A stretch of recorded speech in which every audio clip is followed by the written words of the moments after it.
Hello नमस्कार दोस्तों, जय श्री राधे, जय श्री कृष्णा, जय श्री श्याम। तो दोस्तों, जैसे कि हम अपने पिछले वीडियो में जीन पियाजे के जो कॉग्निटिव डेवलपमेंट था उसके बारे में कुछ उनकी टर्म्स पर हम चर्चा कर चुके थे, जैसे कि स्कीमा, अनुकूलन, समायोजन, समावेशन और आपका साम्यधारीकरण। तो दोस्तों, वो आप पिछले वीडियो में भी जाकर हमारी चैनल पर जाकर देख सकते हैं। तो दोस्तों, आज जो बाकी का पोर्शन रह गया था जीन पियाजे की थ्योरी का, वो आज हम चर्चा करेंगे। बहुत ही शॉर्ट टर्म में हम आपको बस एक उदाहरण देकर ही समझाएंगे कि किस तरह से जीन पियाजे की थ्योरी में उन्होंने जो शब्द दिए वो किस प्रकार से प्रयोग किए गए। तो दोस्तों, सबसे पहले ले लेते हैं जो कि जीन पियाजे ने अपना संज्ञानात्मक विकास दिया था। तो दोस्तों, उसमें बच्चों की 4 अवस्थाएं बताई। एज के हिसाब से उन्होंने बताया कि बच्चा किस प्रकार से अपने ज्ञान का अर्जन करता है। तो सबसे पहले ले लेते हैं, जैसे कि बच्चा होता है 0 से 2 वर्ष, यहाँ लिखा भी हुआ है दोस्तों। 0 से 2 वर्ष यदि बच्चा होगा तो वो कहलाएगा संवेदी पेशीय अवस्था। संवेदी पेशीय अवस्था भी यहाँ लिख सकते हैं दोस्तों, अवस्था। इसे इंग्लिश में कहते हैं दोस्तों सेंसरी मोटर स्टेज। और इसमें जो गुण या विशेषताएं होती है ये यहाँ पे लिखी हुई हैं, इनके बारे में चर्चा करेंगे। इसके बाद आगे करें, दूसरी आपकी आती है पूर्व संक्रियात्मक अवस्था, जो 2 से 7 साल तक आपकी चलती है, जिसे कहते हैं प्री ऑपरेशनल कंडीशन या स्टेज कहते हैं दोस्तों। इसके बाद नंबर 3 पे आ जाती है दोस्तों आपकी मूर्त संक्रियात्मक अवस्था, जो 7 से 11 वर्ष तक चलती है। और नंबर 4 पर आ जाती है दोस्तों आपकी अमूर्त संक्रियात्मक अवस्था, जो 11 से ऊपर की एज में चलती है। तो दोस्तों, आज एक जो इनकी विशेषताएं हर एक अवस्था में उनके बारे में चर्चा करेंगे। आपको एक ऐसा उदाहरण देंगे ताकि आपको एक के बारे में पूरा का पूरा क्लियर हो जाए। तो सबसे पहले दोस्तों बात कर लेते हैं, कौन सी दोस्तों, ये आप देख रहे होंगे संवेदी पेशीय अवस्था की। तो दोस्तों, जैसे कि आप जानते हैं 0 से 2 वर्ष का बच्चा होता है, बहुत ही छोटा होता है। तो सबसे पहले ये आपको बताना चाहेंगे ये ज्ञान की अर्जना कैसे करता है, यानी अर्जन कैसे करता है। सबसे पहले क्या लिखा है यहाँ पर, ज्ञान इंद्रियों से ये ज्ञान की अर्जित करता है, ज्ञान को अर्जित करता है। कैसे दोस्तों, ज्ञानेंद्रिय आप जानते हैं, जैसे आँख, आपकी 5 ज्ञानेंद्रिय होती है, आँख, नाक, कान, जीभ, त्वचा। इनके माध्यम से वो ज्ञान की प्राप्ति करता है या ज्ञान का अर्जन करता है। तो सबसे पहले ज्ञानेंद्रियों के माध्यम से जो ज्ञान की प्राप्ति करता है उसका आपको एक उदाहरण देते हैं।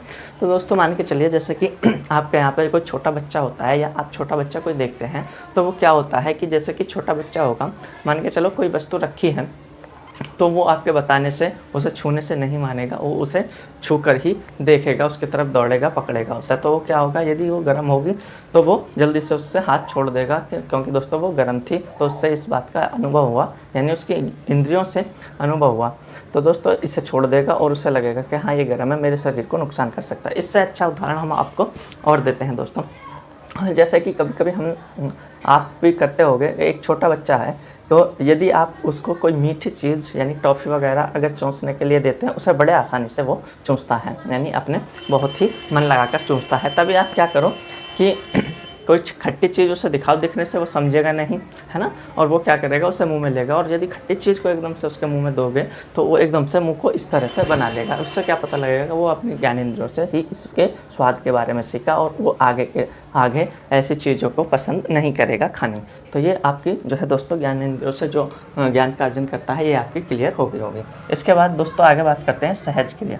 सहज क्रिया दोस्तों एक बार में हम बता देते हैं कि सहज क्रिया उन क्रियाओं को कहते हैं जैसे कि आपकी सहज क्रिया अपने आप ही स्वतः ही होते जाती हैं। यदि बच्चे की बात करें, 0 से 2 वर्ष में जो बच्चों की सहज क्रियाएं होती हैं, जैसे कि दोस्तों ये करते हैं किसी वस्तु को निगलना, चूसना, यानी मुंह में देना, ये सहज क्रियाएं हैं। और एक अच्छा उदाहरण दे दें हम आपको, जैसे कि दोस्तों एक छोटा बच्चा 0 से 2 वर्ष का भी है या आप भी हो, तो क्या होता है दोस्तों, जैसे कि वो लेटा है, कमरे में लेटा है और अचानक से उसके यानी आँखों के सामने एकदम से लाइट या कोई प्रकाश वाली चीज़ ला देते थे, वो क्या करता है, जल्दी से अपनी आंखें बंद कर लेता है। ये होती हैं आपकी सहज क्रियाएं। यदि दोस्तों थोड़ी तेज़ आवाज़ में एकदम से बोल जाते हैं, तब भी वो एकदम से डर जाता है और क्या करता है, एकदम से आंखें बंद कर लेता है। तो ये दोस्तों होती हैं सहज क्रियाएं। जैसे कि आपकी भी सहज क्रियाएँ होती हैं, जैसे कि आप ना चाहते हुए भी अपनी पलकों को बार बार झपकाते रहते हैं और आपको मालूम भी नहीं पड़ता। तो ये होती हैं दोस्तों सहज क्रियाएँ। इस तरह से भी बच्चा सीखता है और ये गुण पाए जाते हैं। इसमें ये सारे गुण आपके कहलाएंगे। Stage okay. ज्ञानेंद्रियों के माध्यम से सीखना किसका गुण होगा? तो संवेदी पेशीय अवस्था का। सहज क्रिया करना किसका गुण होगा? संवेदी पेशीय अवस्था का। और सबसे महत्वपूर्ण जो गुण आता है दोस्तों, ये जो क्वेश्चन इससे पूछा जाता है वस्तु स्थायित्व से। सबसे पहले हम बात कर लेंगे कि वस्तु स्थायित्व होता क्या है। क्या कर लेंगे दोस्तों? वस्तु स्थायित्व क्या होता है। जैसे कि दोस्तों बात करें कि वस्तु स्थायित्व क्या होता है, जैसे कि एक छोटा बच्चा होता है, मान के चलो वो छोटा बच्चा है 0 से 4-6 महीना का है, यदि इस पेन से खेल रहा है, आप क्या करेंगे? इस पेन को लेके और इस तरह से एकदम से छुपा देंगे। आप कहेंगे कि कबूतर ले गया, कौवा ले गया। और वो क्या होगा? यदि 0 से 4-6 महीने का है तो बच्चा, यानी 0 से 4 महीने के लगभग का है, तो वो बच्चा कुछ नहीं करेगा, वो समझेगा कि हाँ उस चीज़ को कोई ले गया और वो गायब हो गई। लेकिन दोस्तों जैसे जैसे लगभग 1 से 1.5 साल के मध्य आता है बच्चा, तो तब क्या होता है कि आप ये पेन से खेलता है वो, और आप इस तरह से वो करके इसी तरह से आप करोगे कि उसे कौवा ले गया, वो वस्तु गायब होगी। तो बच्चा क्या करेगा? आपके घूमते हुए पीछे आएगा और वस्तु को ढूंढ लेगा। या जैसे ऐसे बात करें, जैसे कि दोस्तों ये कोई वस्तु थी और ये हमने उससे लेकर के यहाँ छुपा दी और ये कपड़ा उस पर ढक दिया, यानी उसे दिखाई नहीं दे रहा। लेकिन थोड़ी देर बाद क्या करेगा कि बच्चा इस कपड़े को उठा देगा और ये वस्तु ढूंढ लेगा। यानी उसका मतलब ये हो गया दोस्तों कि ना दिखने पर ही उसको पता होती है कि वस्तु वहीं पर स्थित है। इससे और अच्छा उदाहरण हम आपको देंगे दोस्तों, जैसे कि किसी छोटे बच्चे की मम्मी आती है, तो क्या होता है? मम्मी की आवाज़ वो दूर से ही सुन लेता है और मम्मी को देख करके एकदम से उसके पास दौड़ने लगता है। लेकिन क्या होता है? मम्मी उसे समझाने, यानी उसके अलग हटने के लिए क्या करती है? किसी पर्दे के पीछे, किसी दीवार के पीछे छिप जाती है। लेकिन बच्चा क्या होगा? घूमते अपनी मम्मी को उसके पीछे से ढूंढ लेगा। तो ऐसा है दोस्तों वस्तु स्थायित्व का गुण, आप समझ चुके होंगे। दोस्तों बात करें कि वस्तु स्थायित्व का मतलब, यानी यदि छोटा होगा, यानी 0 से यदि 4 माह के लगभग होगा तो ये वस्तु स्थायित्व का गुण नहीं आता। लेकिन धीरे धीरे 1 से 2 साल के मध्य जब आ जाता है तो वस्तु स्थायित्व का गुण पाया जाता है, जिसे ऑब्जेक्ट परमानेंस बोला जाता है। दोस्तों ये समझ गए होंगे, तो इसका गुण आप इस तरह से समझ गए होंगे। इसके बाद इसमें यही ज़्यादा जो गुण आते हैं, विशेषताएं आते हैं, इन्हीं से क्वेश्चन आता है। इसके बाद आगे बात कर लेते हैं। आगे जो होती है आपकी नंबर 2 पर आती है पूर्व संक्रियात्मक अवस्था, जिसे कहते हैं प्री ऑपरेशनल क्या दोस्तों? स्टेज। यानी प्री ऑपरेशन पूर्व का मतलब होता है पहले से। इसे प्राक संक्रियात्मक अवस्था भी कह देते हैं दोस्तों। तो संक्रिया का मतलब होता है क्रिया करने की पहले की अवस्था। तो इसमें कौन कौन से गुण होते हैं दोस्तों? इन दोनों को आपको बड़े महत्वपूर्ण तरीके से समझना होगा, पूर्व संक्रियात्मक और मूर्त संक्रियात्मक अवस्था की, क्योंकि इसके कुछ गुण होते हैं, इसमें कमी पाई जाती है तो इसमें इसकी जो पूर्ति पाई जाती है, यानी इसकी जो कमी जो इसमें पाई जाएगी वो इसमें जाकर पूर्ण हो जाएगी, क्योंकि ये सारी अवस्थाएं एक दूसरे से जुड़ी हुई हैं, जीन प्याजे की एक दूसरे से जुड़ी हुई हैं। तो सबसे पहले देख लेते हैं कि इनमें क्या विशेषताएं पाई जाती है। जैसे कि यहाँ पे लिखा है दोस्तों कि प्रतीक सिंबलों का यूज कर लेता है। बच्चा पूर्व संक्रियात्मक अवस्था में क्या करता है? प्रतीक और सिंबलों का यूज कर लेता है। यानी दोस्तों किसी भी चीज़ को देखकर वो उसमें अपनी इमेज बनाना शुरू कर देता है। जैसे मोबाइल फ़ोन देखा या कोई भी वस्तु देखी उसने, कोई मार कर देखा है ना, कोई टेबल देखा, कोई किताब देखी, तो उसकी क्या करता है? इमेज बनानी शुरू कर देता है। और दोस्तों आपको बताएं, जैसे कि मान के चलो हम ये लिखते हैं कि 2 1 और यहाँ प्लस का निशान लगा देते हैं, तो बच्चा यहाँ पे समझ जाता है कि ये प्रतीक किस चीज़ का है। जैसे इस तरह से वो जोड़ना शुरू कर देता है, यानी इन प्रतीकों का। और यदि माइनस यहाँ पे कर दें तो ये यहाँ पर थोड़ा थोड़ा समझने लग जाता है, यूज करने लग जाता है कि यहाँ पे 1 आएगा। इस तरह से प्रतीकों को पहचानना शुरू कर देता है। इसके बाद आगे करेंगे दोस्तों, इसमें धीरे धीरे पहचानता है और इसमें पूरी तरीके से पहचान लेता है मूर्त संक्रियात्मक अवस्थाओं में। इससे भी आगे के जो प्रतीक होते हैं। इसके बाद आगे बात कर लेंगे। आगे जो इसकी अवस्था में एक और विशेषता आती है, ये आपकी हो जाती है। इसके बाद आता है जीववाद, जिसे इंग्लिश में कहते हैं एनिमिज्म। ये बहुत ही महत्वपूर्ण इसकी जो है टर्म होती है, यानी इसकी विशेषता होती है। तो सबसे पहले बता देते हैं दोस्तों जीववाद होता क्या है। जीववाद का मतलब होता है दोस्तों, साधारण भाषा में बताएं कि निर्जीव वस्तुओं में भी जीवन जान लेना, यानी जीवन समझना, वो आपका जीववाद कहलाता है। तो दोस्तों इसमें क्या होता है कि पूर्व संक्रियात्मक अवस्था में क्या होता है कि बच्चा निर्जीव वस्तुओं में भी क्या समझता है? जीवन, यानी उन्हें जीवित समझता है या सजीव समझता है। और ये इसमें अंतर नहीं कर पाता, यानी कि सजीव और निर्जीव में अंतर नहीं कर पाता। ये जो कमी होती है ये पूर्व संक्रियात्मक अवस्था में होती है, और जो कमी का जान पाता है वो इसका यहाँ पे मूर्त संक्रियात्मक चली जाती है। यदि कमी यानी कि ऐसा मान के चले दोस्तों, अंतर ना कर पाए तो पूर्ण संक्रियात्मक और अंतर कर पाए तो मूर्त संक्रियात्मक। ये आपको याद रहेगी क्योंकि ये दोनों एक दूसरे से जो इसमें कमी आएंगी वो इसमें विशेषता के रूप में प्रकट हो जाएंगी। तो दोस्तों सबसे पहले ये जीववाद आप समझ गए। अब उदाहरण के आधार पर हम जीववाद को समझा देते हैं। तो दोस्तों जैसे कि एक दो उदाहरण देंगे, बहुत ही अच्छे समझ में आएगा दोस्तों।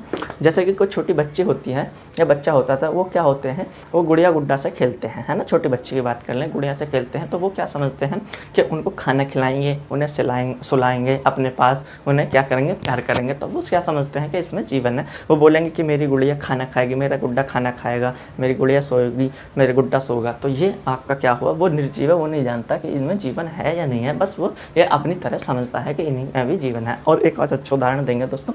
मान के चलो कि घर में कोई बच्चा खेल रहा है, अचानक खेलते खेलते आपके जो गेट होता है, गेट से टकराकर वो गिर जाता है, गेट से टकराकर वो गिर जाता है। तो तुरंत क्या होता है, गिरने के बाद रोने लगता है। मम्मी आता है, पापा आता है, चाचा आते हैं, वो क्या करते हैं, अरे मेरा बच्चा गिर गया, अरे मेरा बच्चा गिर गया, लो इस दीवार को पीटो, इसने गिराया, या इस क्या गेट को पीटो कि इसने इसे गिराया है। तो क्या होता है, बच्चा खुश हो जाता है कि अब इस दीवार को या इस गेट को चोट लगी है, अब मैं खुश हो गया, मेरा बदला पूरा हो गया। तो ये आप उदाहरण देकर दोस्तों समझ गए होंगे। दोस्तों थंबनेल करेंगे यदि समझ गए होंगे तो दोस्तों लाइक। दोस्तों इसके बाद आगे कर लेते हैं बात। आगे बात आती है अहम केंद्रित, जैसे अंग्रेजी में कहते हैं ईगो सेंट्रिज्म। इसको भी हम समझ लेते हैं दोस्तों। अहम केंद्रित का मतलब क्या होता है दोस्तों।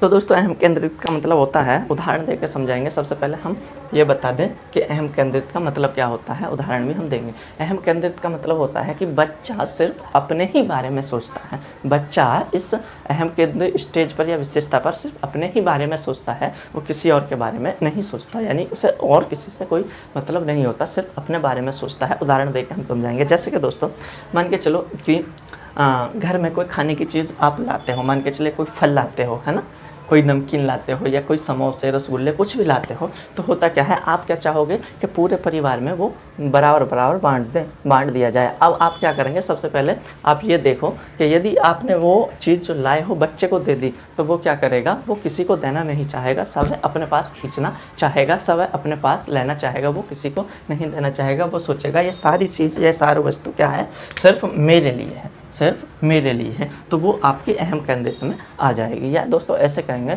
वो हमेशा ये सोचता है कि जितना मैं सोच पाता हूँ, जो चीज़ मेरे लिए जैसे मैं सोचता हूँ वैसे ही सभी के लिए समान है। जैसे कि चॉकलेट मेरे लिए बनी है तो सभी को चॉकलेट, जैसे मुझे पसंद है सभी को चॉकलेट पसंद है, लेकिन चॉकलेट मेरे लिए है तो मैं अपनी चॉकलेट अपने आप ही खाऊंगा, किसी को नहीं दूंगा। आशा है दोस्तों ये अहम केंद्रित पे आप समझ गए होंगे।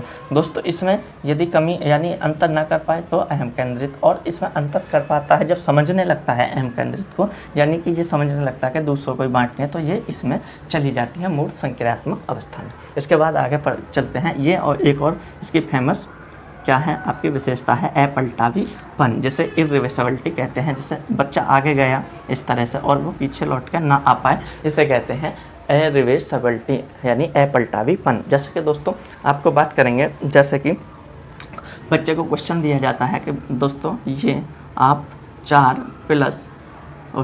+ 4 = 9, लेकिन यदि हम कहने लगे कि यदि हम इसको मिटा दें और यहाँ पे खाली कोष्टक आप बना दें, तो यहाँ पे बच्चा 5 + 4 था, उसको तो जोड़ सकता है, लेकिन यहाँ पे ये नहीं आ सकता, ये अर्थ नहीं लगा पता कि 5 और बराबर 9 हो गए तो यहाँ पे कितना आएगा या किस तरीके से आएगा, या वो इस तरह से नहीं कर सकता कि 9 - 5 यदि हम कर देंगे तो यहाँ 4 प्राप्त हो जाएगा। तो इस तरह का गुण नहीं आता। एक उदाहरण और देंगे दोस्तों हम, उससे आपको आसानी से समझ आएगा। दोस्तों जैसे कि हम बच्चे के सामने ये बनाते हैं कि बच्चे से पूछें कि ये बताइए बेटा ये क्या चीज़ है, तो वो बताएगा कि सर ये क्या है, टी है। लेकिन तभी हम क्या कर देते हैं कि इसे ऐसे कर देते हैं, तो अब बच्चा बताएगा कि ये क्या है। लेकिन अगर उससे ये पूछे कि यहाँ पर टी कहाँ गया, तो उसे ये पता नहीं लगता कि टी कहाँ गया, या इस तरह से इसे मिटा करके फिर से टी को प्राप्त किया जा सकता है, यानी अपलटावीपन नहीं आ पाता। और दोस्तों ये इसमें पाया जाता है अपलटावीपन का गुण। और यदि इसमें बोलते हैं मूर्त संक्रियात्मक में पलटावीपन, पलटावीपन, तो ये इसका पलटावीपन में आ जाता है, यानी इसमें पलट जाता है, वो इस तरह की क्रिया प्राप्त कर सकता है, यानी टी से कै को वापस प्राप्त, यानी कै से टी को वापस प्राप्त कर सकता है। ये आपका पलटावीपन और अपलटावीपन आ जाएगा। इसके बाद इसमें लिखा है कि मुद्रा, भार, लंबाई, ऊंचाई की योग्यता में कमी हो जाती है, यानी इनमें कमी का मतलब इनमें अंतर नहीं कर पाता। कैसे दोस्तों, हम आपको बताएंगे उदाहरण के सहित। मान के चलो एक हम उस बच्चे को देते हैं 500 का नोट, 500 का नोट देते हैं, एक 500 का नोट दे दिया, और दूसरी तरफ रख देते हैं क्या 10 के 10 सिक्के, ये 100 हुआ। या ऐसे 100 कर दे, इसमें 50 आपको कर देते हैं 50, अब ये हो जाएगा 500। और यहाँ पे एक एक के क्या करेंगे, 100 नोट रख देंगे। तो वो क्या होगा, कभी भी यहाँ पर वो इसको ज़्यादा नहीं बताएगा, हमेशा इन दोनों में से किसी न किसी एक को ज़्यादा बताएगा, क्योंकि उसे उसके मूल्य के बारे में नहीं पता कि इसकी जो मूल्य है, इसका जो वैल्यू है उसकी ज़्यादा है और इसकी वैल्यू कम है। वो हमेशा दिखने वाली जो ज़्यादा चीज़ दिखेगी सिर्फ उसी को पकड़ेगा। तो इस तरह से ये इसी की इसमें क्या होता है, कमी होती है, इनकी जो है मूल्य को नहीं जान पाता या इनकी वैल्यू को नहीं जान पाता, ये इसमें कमी आ जाती है। तो इसमें इसकी विशेषता बनकर वो चली जाती है। इसके बाद आगे चलते हैं दोस्तों, केंद्रीकरण। तो केंद्रीकरण के बारे में बात करेंगे दोस्तों। केंद्रीकरण का मतलब होता है कि एक समय में एक ही वस्तु पर एक ही जगह ध्यान लगाना क्या कहलाता है दोस्तों, केंद्रीकरण कहलाता है।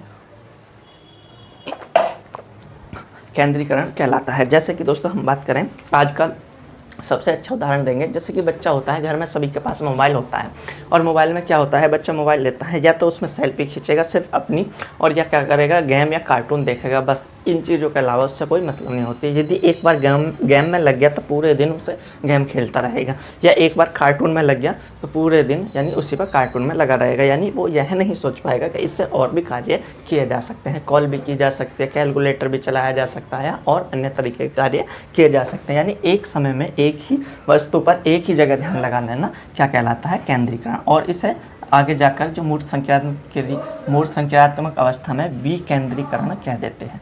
विकेंद्रीकरण यानी यहाँ पर दूसरी जगह भी वो ध्यान लगा सकता है। तो दोस्तों यहाँ पे केंद्रीकरण और उधर विकेंद्रीकरण। ओके दोस्तों, इसके बाद आता है संरक्षण। संरक्षण भी बहुत दोस्तों अच्छे टर्म है।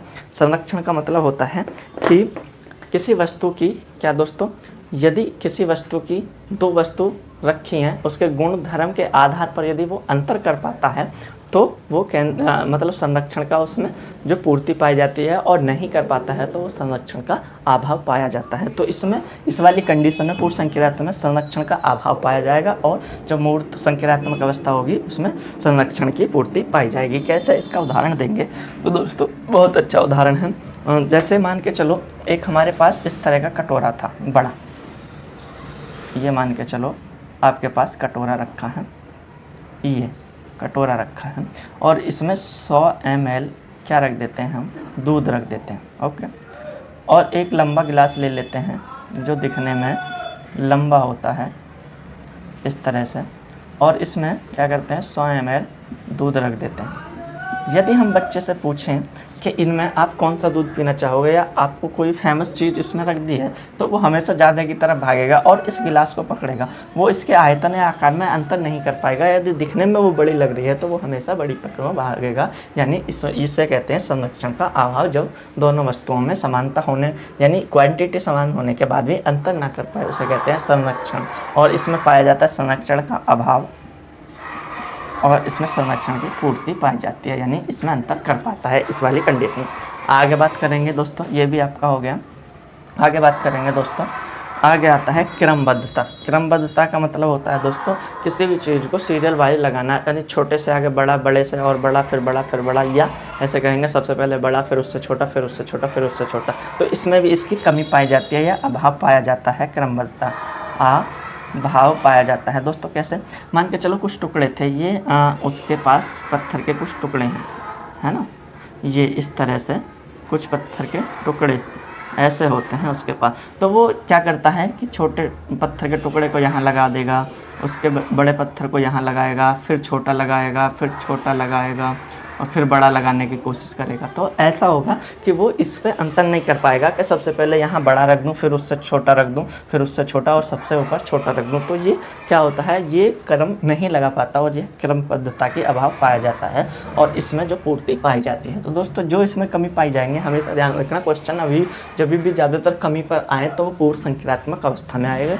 और यदि पूर्ति की बात आए तो मूर्त संक्रियात्मक अवस्था में आएगा। और 2-3 बातें जो होती हैं दोस्तों, ये आपकी पूर्ण संक्रियात्मक अवस्था की बातें हो जाती हैं। 2-3 और नेक्स्ट बातें जो होती हैं मूर्त संक्रियात्मक अवस्था में, तो दोस्तों उसकी हम चर्चा कर लेते हैं। यहाँ पर लिखा है दोस्तों, यहाँ पे आप देख रहे होंगे, यहाँ पे ये लिखा है कि वस्तु, जैसे कि इसके नाम से सबसे पहले पता कर लेते हैं मूर्त संक्रियात्मक अवस्था, जिसे कहते हैं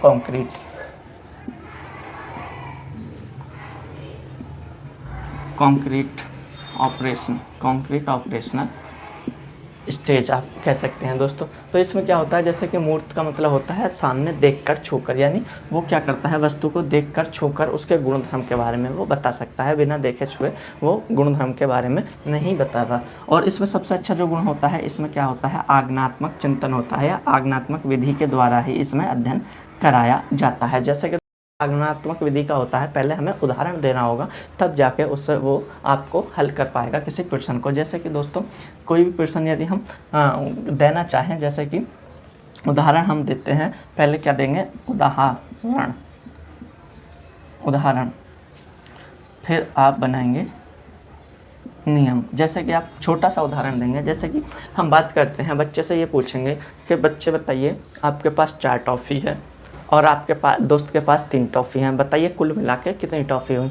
तो बच्चा लगाएगा हिसाब, 4 मेरे पास, 3 उसके पास, तो 4 के बाद 5, 6, 7, इस तरह से वो बताएगा। तो हम क्या दे रहे हैं, पहले उदाहरण दे रहे हैं और बाद में बताते हैं कि इस क्रिया को कहते हैं योग की क्रिया, और उसे इस तरह से प्लस का निशान के बारे में बताते हैं। जैसे कि हम बताएंगे कि 4 टॉफ़ी आपके पास हैं, 3 टॉफ़ी आपके दोस्त के पास हैं, तो आप बताइए कितनी टॉफ़ी। तो पहले तो बच्चा ये नहीं जानेगा कि ये जोड़ना है, क्या करना है, बस वो इतना अर्थ लगा लेगा, 4 और 3 मेरे पास तो 7 हो गए, आगे गिनती गिनेंगे। तब हम ये वाला चिन्ह उसको देते हैं कि ये प्लस का चिन्ह जहाँ होता है वहाँ हमें योग की क्रिया करनी होती है, इस तरह इसमें क्रिया करनी होती है। तो ये दोस्तों मूर्त संख्यात्मक ये इतनी बातें ही पूछी जाती हैं। तो दोस्तों ये आगे होगा समझ में। आगे बात कर लेते हैं हम आपका अमूर्त संक्रियात्मक अवस्था, जो 4 नंबर के होते हैं दोस्तों। इसमें से हालांकि क्वेश्चन तो काफ़ी कम पूछे जाते हैं, लेकिन फिर भी हम इसके बारे में भी आपको बता देते हैं।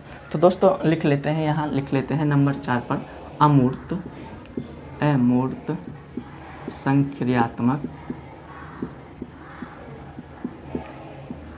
संक्रियात्मक अवस्था, और इसे दूसरे नाम पर कहते हैं औपचारिक भी कहते हैं दोस्तों, औपचारिक, इंग्लिश में इसे कहते हैं फॉर्मल ऑपरेशन का स्टेज। तो दोस्तों जैसे कि इसके नाम से ही बात करें और या इसकी एज की बात करें, तो ये होता है दोस्तों 11 से ऊपर, या 15 ही मान सकते हैं, बट इससे 11 से हमेशा ऊपर ही इसका ऑप्शंस में आएगा, 11 से ऊपर के ईयर के। तो दोस्तों बात करें अमूर्त, जैसे कि इसके नाम से ही पता चला है, अमूर्त का मतलब होता है जो ना दिखे, उसके बारे में तब भी सोच लेना क्या कहलाता है दोस्तों, अमूर्त। और अमूर्त की बात करें तो इसमें सबसे अच्छी विशेषता एक तो ये होती है कि वस्तु के सामने न होने पर भी सोच विचार करना। जैसे इसका उदाहरण देंगे दोस्तों, यदि हम बोल दें बच्चे से कि बच्चे गाय पर थोड़ा निबंध लिख कर दिखाइए या कुत्ते पर 10 लाइन लिख करके दिखाइए, तो वो क्या होगा, कुत्ता उसके यदि सामने भी नहीं होगा या गाय उसके सामने भी नहीं होगी, तो वो उसमें लिख देगा कि गाय के 4 पैर होते हैं, 2 कान होते हैं, 2 सींग होते हैं, 2 आँख होती हैं, इस तरह से वो लिख देगा। यानी इमेजन कर करके, यानी जैसे भी उसने पहले गाय देखी होगी उस चीज़ को इमेजन कर करके, या कुत्ता देखा होगा उसको देख करके इमेजन कर करके लिख देना क्या कहलाता है, अमूर्त संक्रियात्मक अवस्था। इसका दूसरा गुण आता है दोस्तों, इसमें क्या है, अभिसारी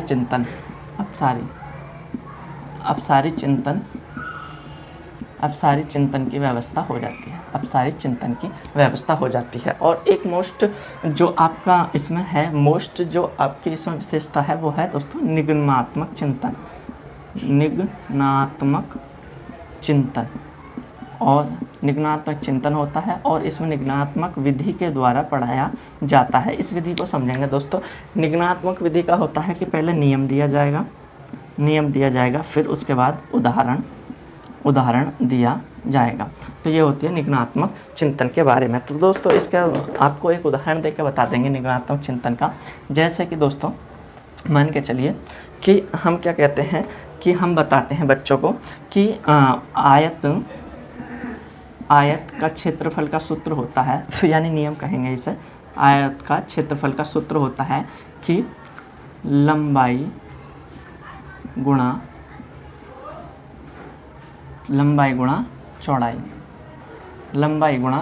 चौड़ाई। तो हम क्या करेंगे, हम क्वेश्चन देंगे कि आयत की लंबाई बराबर 4 और चौड़ाई बराबर 3, यानी इस तरह से एक आयत है ये, और इसकी लंबाई 4 और चौड़ाई 3 बता देंगे। हम बोलेंगे कि इसका क्षेत्रफल निकाल के बताइए।